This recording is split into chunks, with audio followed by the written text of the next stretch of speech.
Here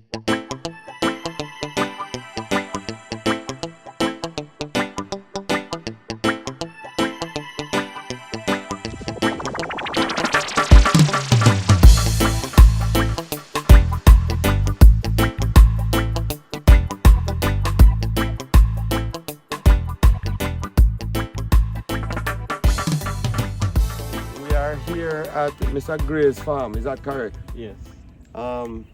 Mr. Gray, I wasn't expecting such a huge farm.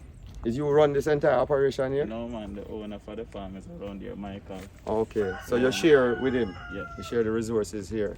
Very nice farm. So you rear, on this farm he rears bees? And rabbits. And rabbits. And the sheep belong to you? Michael, yeah. Michael. Sheep, goats, chickens, and layers, pigs.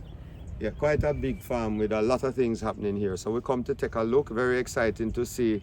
And this is supposed to be, you're one of the large rabbit farmers in Jamaica. Yes. Okay, so come. Very interesting to see this today. This is one of our transition farms.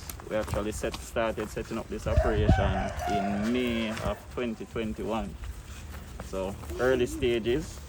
We actually converted a chicken coop into a rabbit farm. Okay. That's what we'll be showing you today. We're going. Okay, so this is where you have your rabbit farm. Yes. Right. This is actually very nice, and I don't see inside there yet, but these chicken house facilities the way to really go with the rabbit farming. Yeah.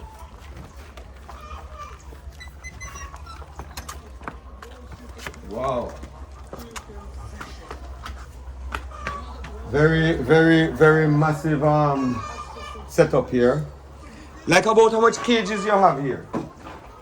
At present we have Roughly about 150 cages currently, but we're constantly building. Right. So as you can see, we have material around here because we are expanding facility as we go. So these cage designs are really what they call an A-frame. This is an A-frame design caging system that they have here. If you look, it have the shape of an A. I'm talking the letter A. So this is our way of doing it, and they find that cleaning the middle of it, you almost have a passageway to go down and clean the middle of it. And you know, this is the kind of setup like this.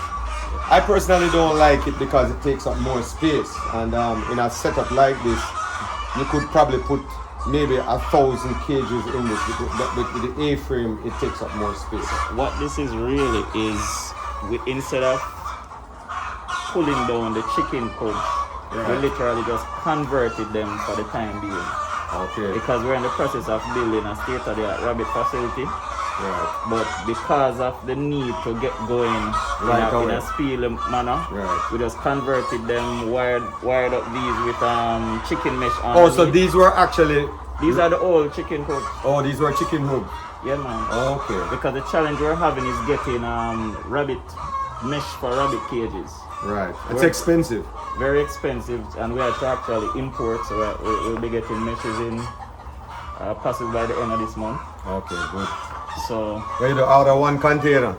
can't afford that much, but we did order enough to build a proper facility for ourselves. Right, so this is the type of mesh that you like using. This look like about 1/2 by 1 inch.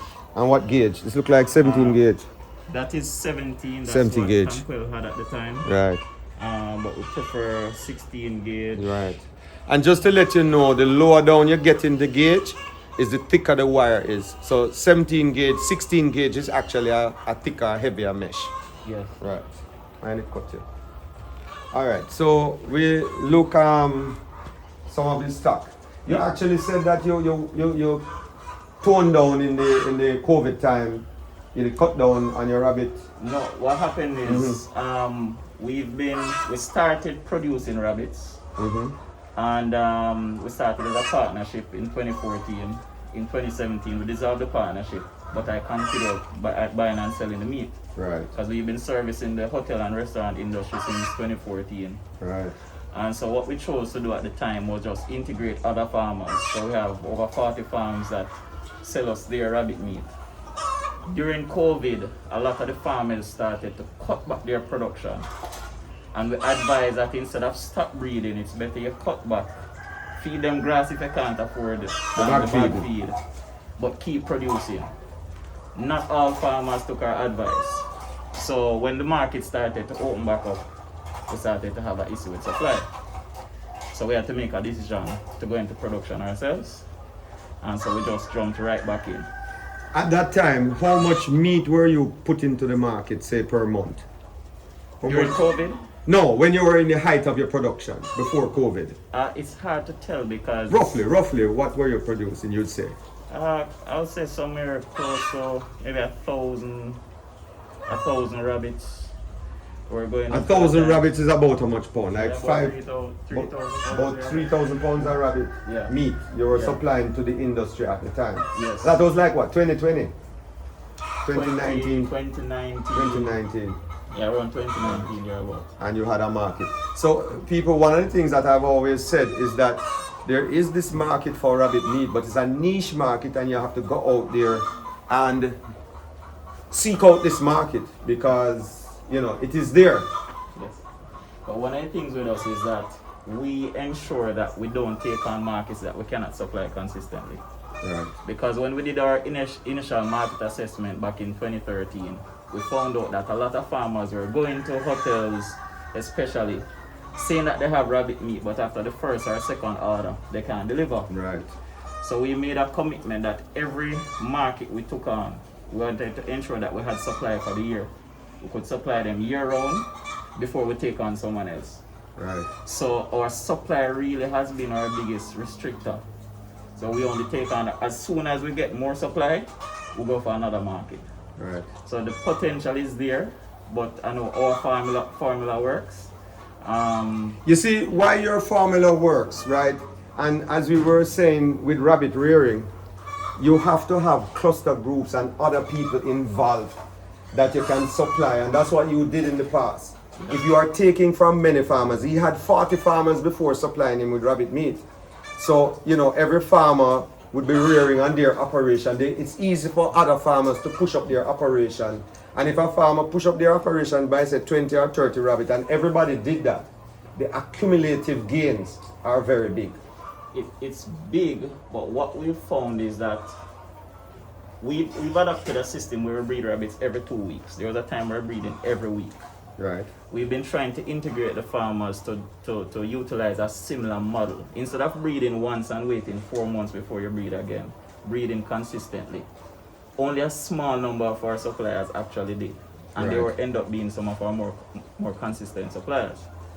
So what we would prefer and would encourage farmers to do is, if you're setting up, look on setting up a sustainable operation.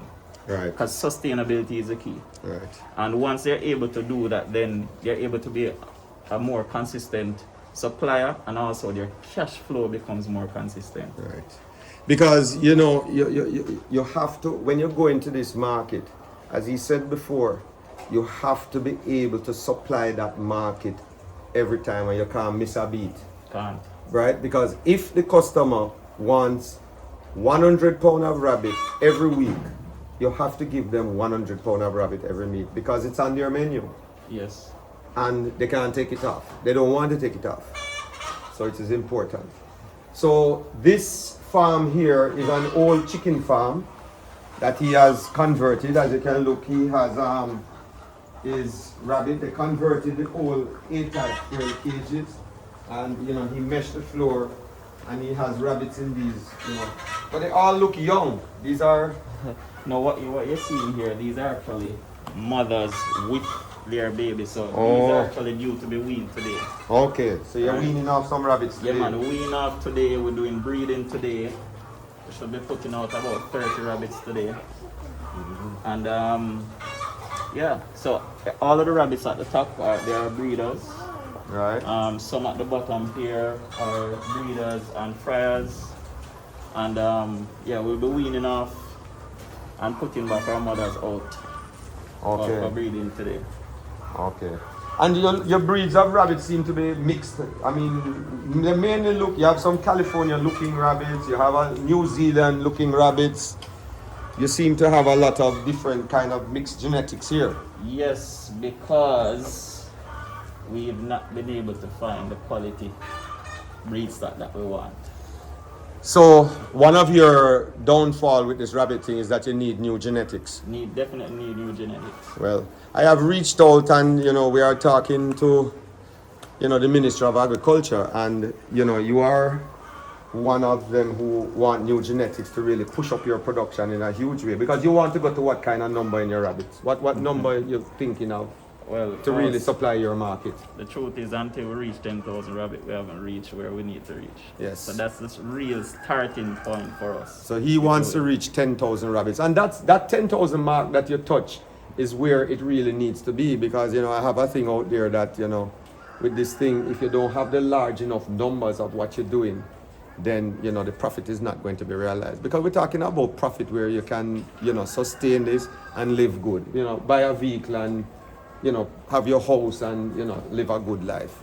So this rabbit rearing have a lot of potential. So on this genetics, you want to bring in what breed of rabbit? New Zealand is where we want to go. Right, they want to go with New Zealand. We actually did our due diligence from way back in 2016. Went through the process with the quarantine unit, identified our suppliers already. Right. So all we're doing now is we're setting up ourselves. We're building a new facility that allows us to quarantine all incoming stock, and allows us to just scale up very quickly. Right. And one of the things I want to tell people out there, I always tell you, is that rabbit meat is one of the meats that you can scale up production very fast, Mr. Gray, right? Yes, man. Very, very fast. Give us some statistics of something that you have done in terms of breed up and what you have seen. All right, our first facility that we built back in 2014 within a 50 by 20 square feet area, we're able to produce at that time 300 rabbits per month, and we actually expanded our capacity where we could do up to 700 rabbits within that space.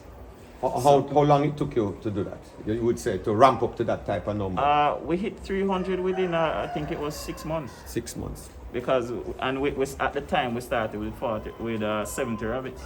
So the thing with rabbit rearing, which I always telling people, is that a rabbit, whenever they breed, they usually have about 8. That's your target mark. You want females that are able to look after at least 8 young ones each time. And when you intensively farm rabbits, what is your breeding method? How often you breed them back? Every 2 weeks now. We breed back our rabbits now every 2 weeks after the first litter, after the litter? No. Oh. So at first we were doing every 7 to 8 weeks, which would be 10 days after they drop litter. Right. But we found that when we assess the records, the mortality rate of our mothers were a little bit high. Right. So sometimes now we've been cutting back down to around 21 days after they have the first litter. 3 weeks is, in my experience, is what I've seen that really works well. 3 weeks you can breed them back. And then you take away the young ones at what age? 28 days. 28 days, yes. Technically 30 now. Yes. Yeah. So you're almost breeding the rabbit and weaning almost the same time. That's it. Right. So that's basically what they do. That's it. And these rabbits really can grow and produce very, very fast. And one of the things about rabbit that I want people to pay attention to also is that rabbit can eat forages. You can feed them on grass and mulberry, trichonteria, Spanish needle. Yes. They can do very well on forages. You just have to make sure you give them a balanced diet, and they will grow very fast, and they'll do very well on just forages. You don't really have to put them on bag feeding. So if things get rough and difficult, you can cut back. The thing with bag feeding is that you get a faster growth rate. That's it. For us, with the current stock that we have, we're targeting to reach market weight within 12 weeks. Right? Or fine, if you grow them on grass, it may take you 14 to 16 weeks to reach market weight. Correct. But if you're able to increase stuff like moringa, which has a higher protein content, right, you might be able to shorten that time if you're doing natural. So better forages. Better. It's really creating that balance. Creating that balance and increasing with better nutrition through forages, which you can attain. And then you can cut back. Because what I'm encouraging farmers to do right now is to feed forages, and you can also feed the pellet, but you can cut back on the pellet. Yes. And increase your profits. One of the things that I think I shared with you before is that we're actually exploring the option of making our own feed. Right. And it is using the same grasses, all natural plants, Right. but it's finding that balance. So it's a transition for us. Everything for us, we're going towards sustainability. How can we sustain not only the cost, but also the output? Right. And, you know, the thing that I like about the small ruminant sector is that we don't have to import feeding to feed these animals. We have all the feeding right here to look after these animals. So if we have some kind of pandemic or we have some situation like the feeding shortage the other day, Exactly. nobody could get feeding to buy the other day. Everything was short. I think it even still probably short now. But guess what? You can feed and continue to keep these animals alive and do well on just forages, meaning the grasses and some of the tree plants that are out there. So, you know, if you look, what is the length of this chicken house converted to a rabbit facility? This one is 100 feet long. Right. Look like about 40 feet by 100. Yeah, 36. 36 by 100. 36. I can tell you, a facility like this, you can really do a lot with a facility like this. I really like the look. Very nice. And what we've been doing is, because these cages are so wide, these are 1 inch by 1 by half. You mean the spacing? The spacing, spacing right. of the mesh is 1 inch by half. So these are too wide for the rabbit's feet. So we're having issues where some of the rabbits, their legs are falling through. And we're having serious issues with mongoose, rats, Yes. and cats getting to our babies. Right. So what we actually started to do was build our own cages on the other side for our nesting cages, Right. to minimize our loss.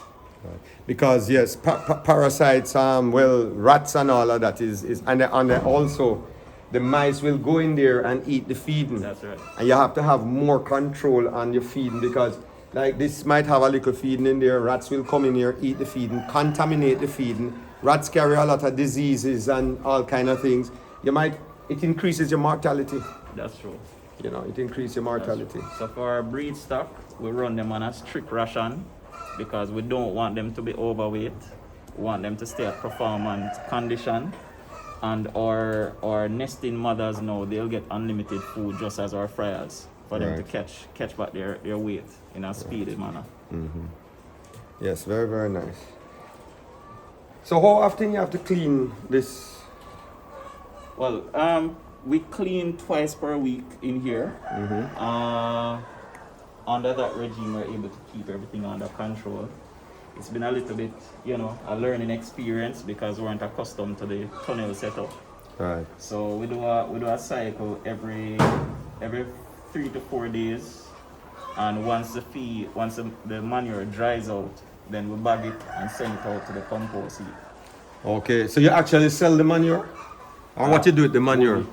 Well, the thing is, we're actually setting up an integrated farm where we're going back into production, into crop production. Okay. So we're creating a system where we produce the manure, compost it, and use it back now as our nutrient supplement or soil conditioner for our fields. Okay. So at the moment, because we're here, this is a temporary setup. We've been sending out the manure to other farms. Right. When we're able to set up our own space, then everything will be integrated into a closed loop. Right. Very, very good. Because everything from the rabbit, there's no wastage. Everything has a value. That's right. Right. So when you do your slaughter, you have a slaughter facility here? Or are you going to set up one? We're going to be setting up one. Okay. We don't have one on property. Do you have anything that you're going to do with the skin? Do you have a plan? All right, we've been experimenting over the years, but what we found is because we dress the meat when the rabbits are 3 months, the skin is a bit tender. Right. So it's not leather quality that you can use to make slippers and bags, which is what we would love to do. Mm-hmm. So at the moment, the only solution that we found is to use it possibly to make glue. Glue? Yes, glue. Oh. Yes, but that's a process that we haven't been able to invest the time to fine tune that process. but that's the only alternative we've found so far. You know, where it can be profitable. We looked at the option of making like cushions, but it's the thinness of the skin is our issue. Is the issue, right? Yes. Okay. What about the air circulation inside here? When I mean, in here is okay, it feels okay today. No, But yeah. what happens when you have you know, the summertime and it gets very hot? All right, during the summer that door has to stay open during the days. Oh. Because what you find is that the in here wasn't built for full air circulation. Oh. So what we actually had an engineer come in and assess, you know, the structure, and we've come to the conclusion that we'd have to increase the ventilation around the roof. Right. And possibly raise the roof a little bit more to take off the heat. Because I feel the heat coming Yes. from the zinc. Yes. And the heat is settled somewhere around here. You can feel that heat. But you could also insulate it. Yeah, that is an option as well. But what the solution that we looked at was actually doing like similar to a greenhouse roof, where you have one side higher than the other, Right. and allows the hot air to run to through. run through, right, right. Or using metal pipes, like what they do in cold countries, and create that vent where the hot air, the heat of the pipe creates a suction and it sucks out the hot air Right. and creates that airflow. Right. So you're going to look into that too, because in the summertime this is going to be very hot. Yeah, man, definitely. And one thing we do know is that especially our bucks do not perform when the condition hits 30 degrees That's correct. Celsius. Bucks do not. Males in general, I mean even with goats and everything else, males in general do not perform when the time is very hot. So one of the things is that you will find that when you breed your rabbits in summer, the litter size become very, very small. Sometimes they don't even breed. You might only see 2 or 3 young ones. And it's because the heat cuts down on the sperm count. Yes. And you know, I have even known of people who, well, in the States I saw it, they keep their bucks in an air-conditioned room. Yeah. Well, what we find is that when the fryers, the rabbits that you're fattening for meat, are hot, they tend not to eat. So they'll just lay down and drink water all day long. And it Right. cuts back on their conditioning significantly. So Right. I find a lot of farmers have that issue with the heat, especially if the morning, especially the afternoon sun. If Yes. that's coming in on the rabbits, you're gonna find that your rabbits not reaching market weight quick enough. And sometimes you can get heat stroke and rabbits will die. That's true. Right, if that temperature gets too high, you know, you have heat stroke. Because rabbits don't really like the hot weather. They prefer a nice, cool, you know, very, very 28 cool. degrees or less. Yes. Yeah. They want at least, you know, a cool climate. So we have to pay attention to the temperature. It's always best to rear your rabbits under a tree if you're doing it in your backyard. Just have them under a tree. That's very, very cool. And, you know, have fresh air blowing in at all times. Because they won't get cold. No, and you know what something that we looked on some years ago, which I definitely will be including, is using some of the plants that we like as foragers. So your mulberry tree, Right, try your moringa tree. Right. Plant those along the perimeter so it helps to keep the place cool and also help as a windbreak. Right. You know, so those are things that you can look at as well to include in your planning. Right. So, folks, rabbit rearing can be technical, especially when you start to grow big, and you know there's a lot of planning. You have to keep looking at everything that you are doing, and as you go along, you have to make changes. I mean, this is really one of the big ones that I've been to in Jamaica, and you can just see you can just see what is going to evolve and happen here. And I don't know if you heard what he said. He does not have enough meat to supply his market. Right? As he grows, he have to keep pushing up his thing as he goes along. But I would dare say though, if you're interested in going into rabbits, focus on growth and sustainability. So don't just say you're gonna keep 3 mothers, you're gonna breed all 3 one time and wait 4 months to breed them again. Try and create a structure where you have at least, I would say, at least 20 mothers and put them on a cycle. Because what we do is we run a 5 cycle operation. So every 2 weeks we breed. The 5th one is really insurance. Yes. So if a mother does not catch back her condition in time, we'll have additional mothers that can go into the breeding pool. So you maintain 5 cycles, so that way every 2 weeks or every month you have rabbits to sell. That's where the cash flow comes in.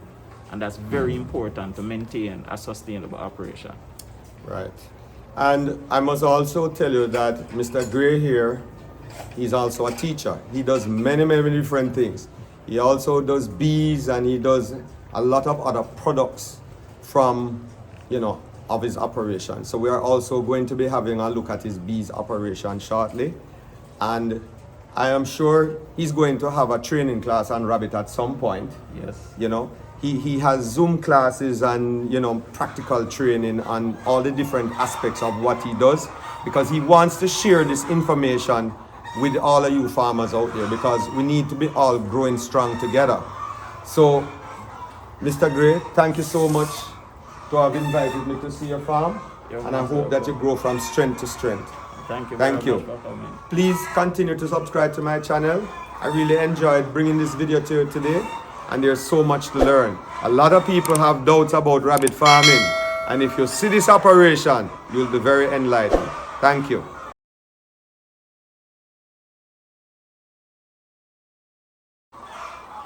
You know why the chickens are making that noise? Because they're laying. Sometimes chickens lay eggs, they usually make a lot of noise like that. I don't like it, the concrete.